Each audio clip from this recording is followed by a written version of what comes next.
Oui, bien aimé dans le Seigneur, que le Dieu Tout-Puissant vous bénisse. C'est le pasteur Joël Sam Kapsombo, depuis Kinshasa, de l'église Pain Vivant. Naye ko Kabola Sango Malamu Elongo Nabino, Boebi Malamu Tolobeka Mingi plus sur la délivrance et sur des prières intenses. Oyo ezali kosunga libota na Nzambe. Et lelo toye kolobela likambo etali to thème to ko partager tout au long ya moi oyo ezali la relève diabolique. La relève diabolique ezali nini? Yango to expliquer tout au long ya matia oyo esengeli na yo olanda biso. Lelo ba Nzambe mingi bazali koyeba te ke tango ozali kobunda il ne faut pas otika. Tango moni likambu songolo et longi, kolobate que le quoi na longi, ozu maboko kangi. Le combat continue, la lutte continue et l'ennemi ne va pas laisser yo banako triompher aucun de victoire en victoire, de paix en paix, à rolingate parce que à cause de sorte que arrêter processus ya bolamu wana o ebandi ko kende na yo likolo. Et toza kolobela relève diabolique pour nanini. Oyebi batu mingi bazali ko kanisa ke soki lo na kati ba famille muto bango ba ko cibler lokola ndoki et que muto wana kufi batu babeti maboko babi ke no tozu kimia na kati ya famille papa wana noko wana anyokoli biso etele lo ndenga kufi tozu kimia batu bazo sauter mais bazo ebate ke le monde diabolique c'est une monde qui est assis sur l'organisation et cette organisation ne sera que ozomona bakaya batu ebele.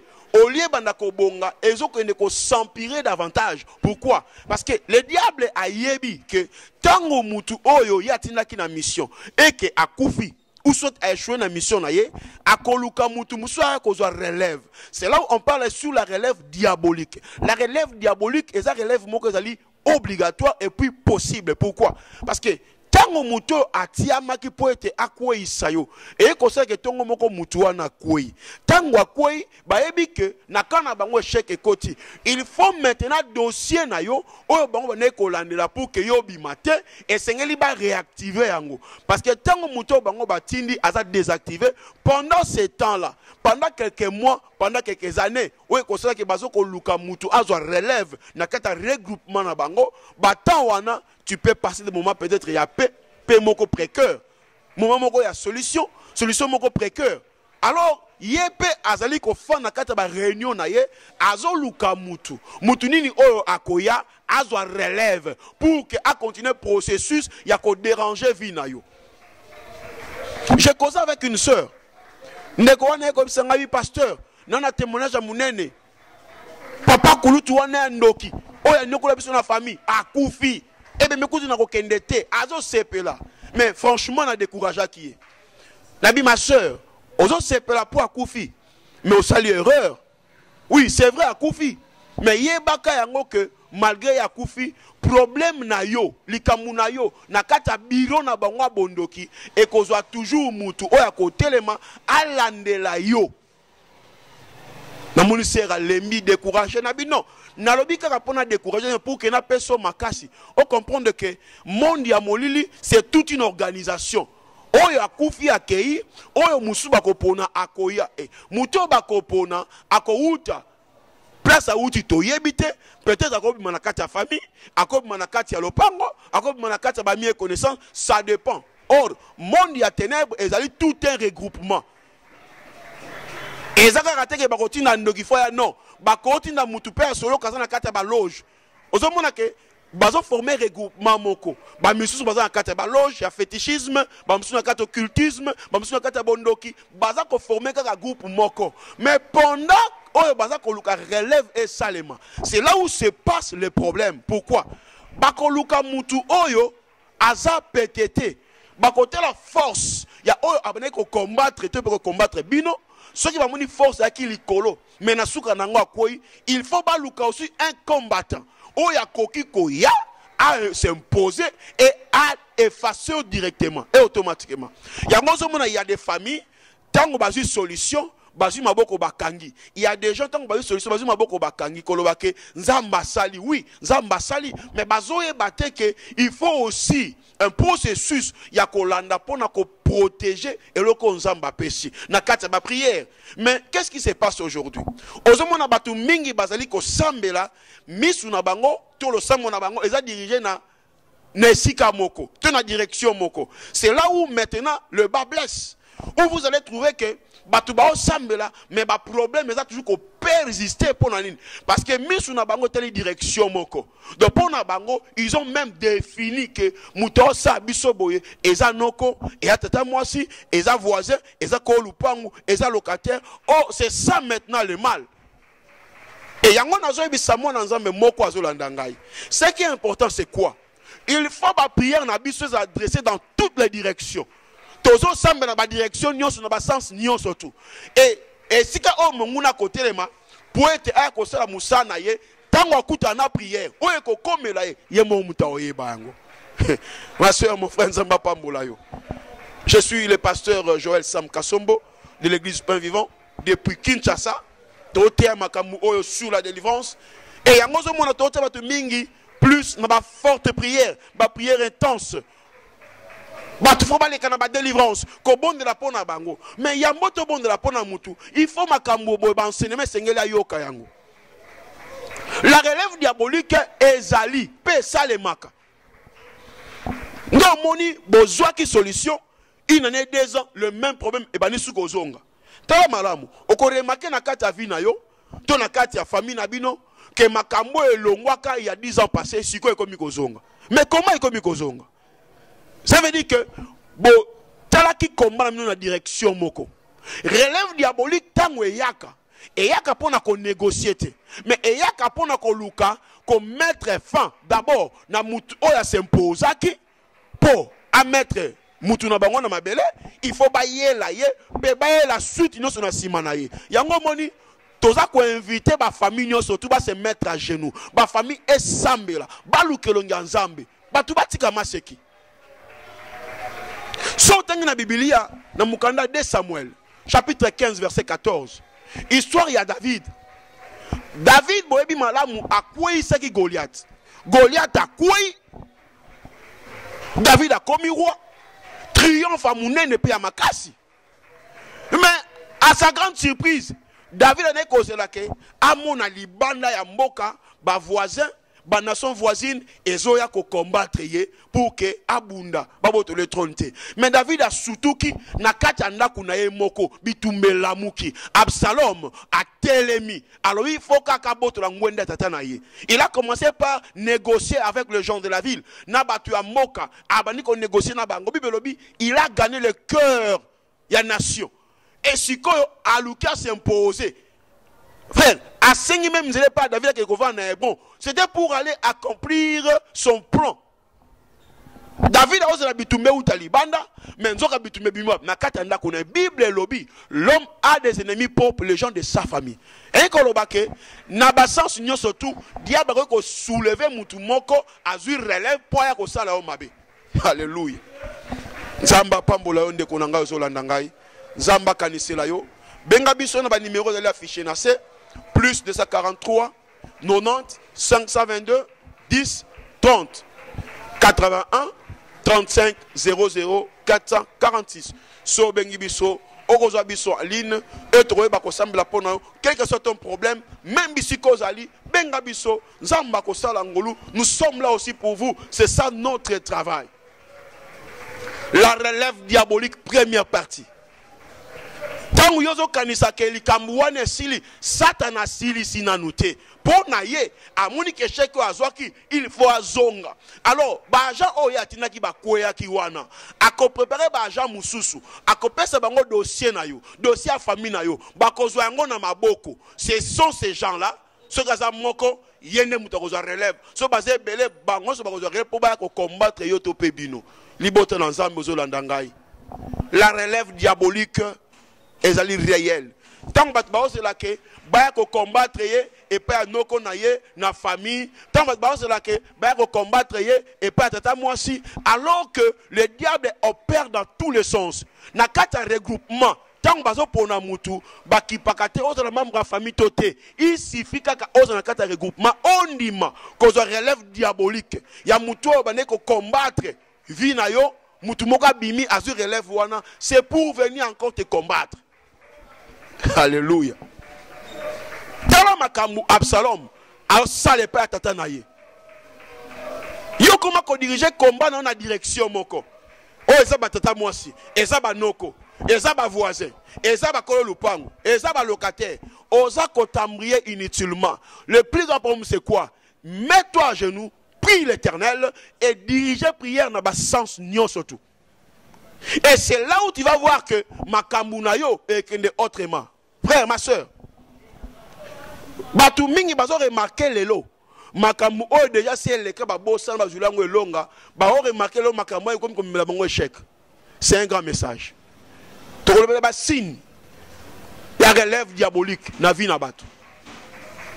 Et tout ça ko interdit pe na ko interdit ba oyo ba mesana ko sambela na sens moko. Ngana bwaki moto pa tata mwasi wana et pa noko wana et pa ko lupango wana et pa mwana wana. Bongo soka za innocent. Non, na sengi na yo zali kolanda ngai. Le sambo ne sengele ke na ba sens nyo surtout. Net ozali ko inviter yo. Même oza musika. Chaque lundi na kati église Pan Vivant, toza na famille à genoux. Tozo sambe la po na mabota na biso. Tozo sambe la po na mboka na biso. To ebite e ko ya mupanzi nini. Mais ce qui est important, quand on prie l'Éternel, sens nyo so ba kolinga kozwa, ba kuta na prière. Alléluia.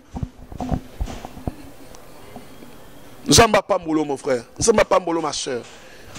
Yom tozo landa ngai. Landa makambo attentivement. Ça c'est la première partie. Otoli kolobela sur la relève diabolique. Sokoza ko kanisa ke lokola bango bakoyaki na lo sambo no moto tumbaki bango histoire esili oza komikosa. Mwana nzambe, nabi oza komikosa. Nous sommes appelés à combattre jusqu'à la mort. Et yo ko sengeli ko simba yango wana. Et sengeli o combattre jusqu'à la mort. Na kati abo moina yo makambo esimbi bien aimé, luka d'abord ko protéger yango. Et de deux, au côté makambu mususu. Oye simba qui nous protéger yango te, yo côté makambu mususu. Attention. Combien de fois écouter na makambu o na vie na yo sur bosana. Et comme quoi le roi ba flash.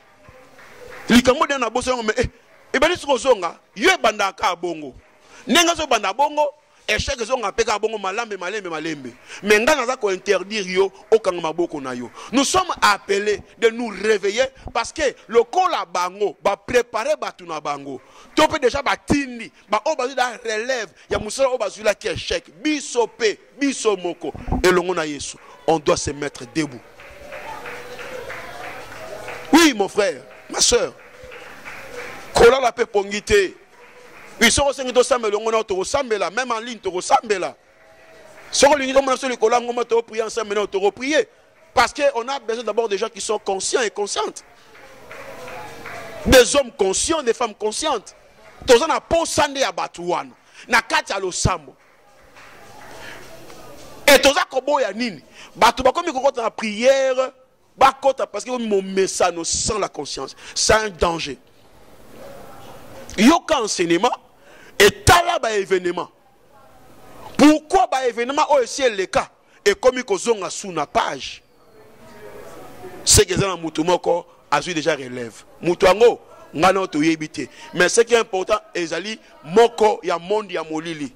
À cause de membre de la famille, à cause de l'ami connaissance, à cause de mutu à quartier, à cause de mutu à venir, à cause de mutu à mboka na yo Congo, à cause de mutu à Libanda, ça dépend. Il y a un ennemi relève wana. Ne naza ko benga pe ko tirer attention ba na Nzambe na kati ya makambu oyo.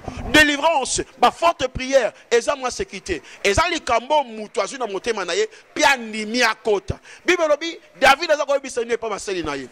Alobi boye. Alobi to se préparer to kima. Pour soki kaka Absalom a commis awa akobi ki sa mutute. Il va nous tuer tous. On va passer à l'épée dans la ville.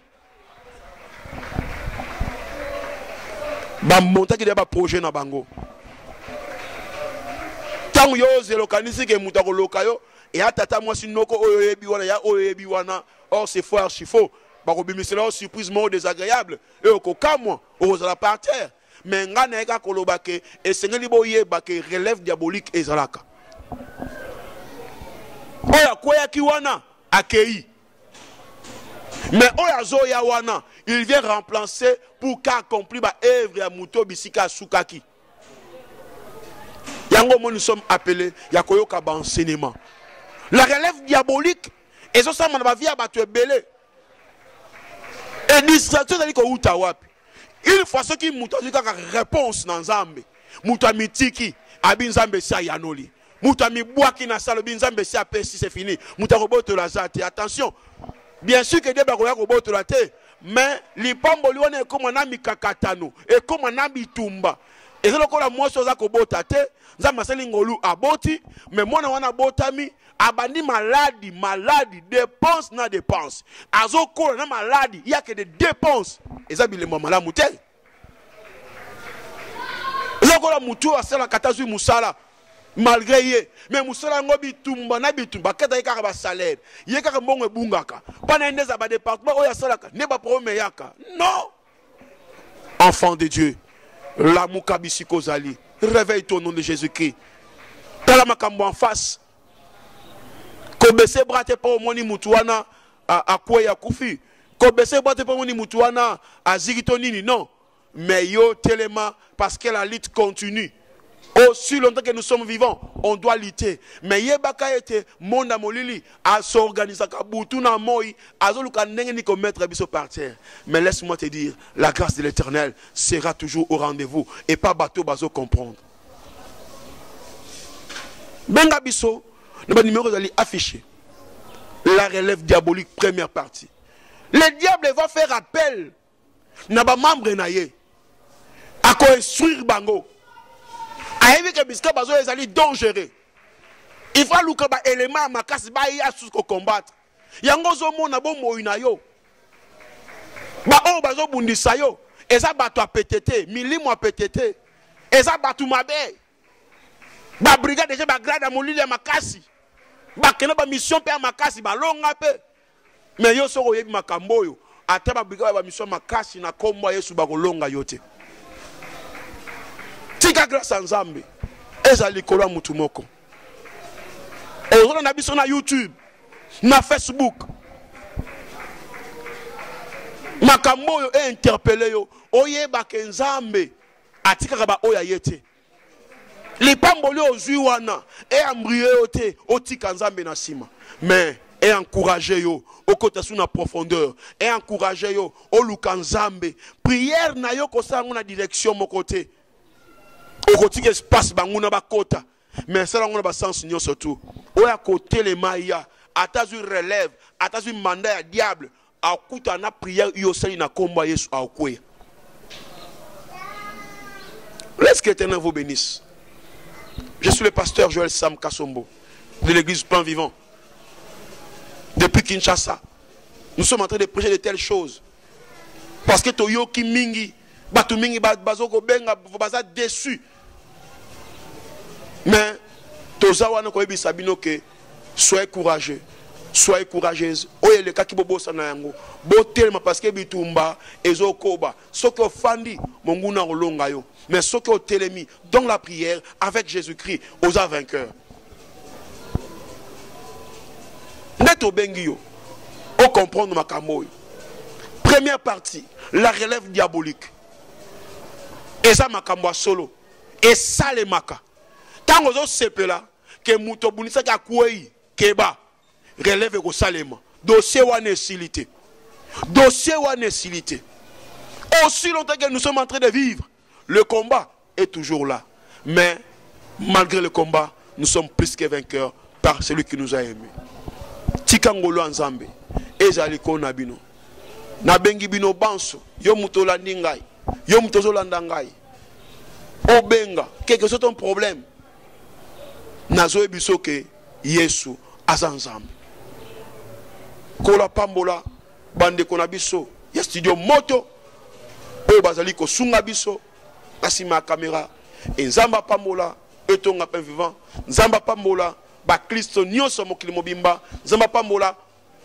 bana nzambe bisika so ba telemi ekolo pambola libota pe communauté pan vivant na kombo na Yesu nzambe amona yo mon frère ma soeur tokutani na deuxième partie landa biso lisusu okoyoka makambu na deuxième partie okoyoko tokoloba pendant que le gouvernement wane siégeaka pendant que l'organisation ne siégeaka il y a des choses qui se passent ya makambo bango balobaka ba mission zaka bien déterminé basaka makambo azarte parce que ba yebi yo zo ne tola nkolo il faut ba luka manière ne surtout ko bundisa yo comité qui pas ngangate comité qui pas escroté et pas pasteur escroté comité qui est pas ba o ba yeko contre na kata musala o ba mbrié batu miti qui pas na Yesu Masia soko luki Yesu obondeli nzambe akorienté yo il y a des vrais serviteurs ils sont encore là sur le terrain ngana za ko benga yo o participant ensemble na biso na prière même na musika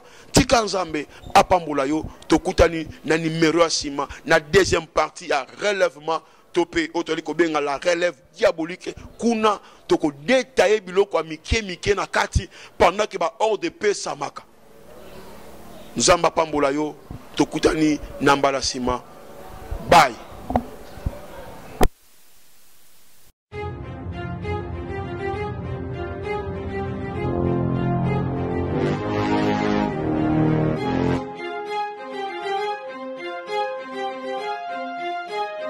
Thank you.